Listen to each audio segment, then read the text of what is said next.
Supreme court high court న్యాయమూర్తుల నియామకం విషయంలో మళ్ళీ వాళ్ళ బంధువులకే ఇవ్వద్దు, వాళ్ళ సొంత కుటుంబ సభ్యులకి ఇవ్వద్దు అంటూ ఒక సీనియర్ జడ్జి చేసినటువంటి సూచన నేపథ్యంలో ఇప్పుడు కొలీజియం తాజాగా దాని మీద చర్చించబోతోంది. సుప్రీంకోర్టు హైకోర్టు న్యాయమూర్తుల సంతానాన్ని, బంధువుల్ని హైకోర్టు న్యాయమూర్తులుగా నియమించి ఆనవాయితీకి స్వస్తి పలకాలని ఓ సీనియర్ జడ్జి చేసిన సూచనను సుప్రీంకోర్టు కొలీజియం పరిశీలించబోతోంది.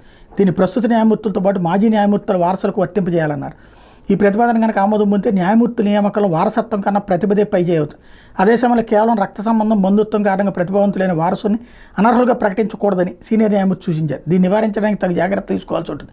ఏదైనా పై సూచన అమలైతే తొలితరం న్యాయవాదులకి, విభిన్న వర్గాలకు న్యాయస్థానాలు కొత్త అవకాశాలు లభిస్తాయన్నటువంటిది ఇప్పుడు చెప్తున్నారు. మరి కొలీజియం ఏ నిర్ణయం తీసుకుంటుందో చూడాలి.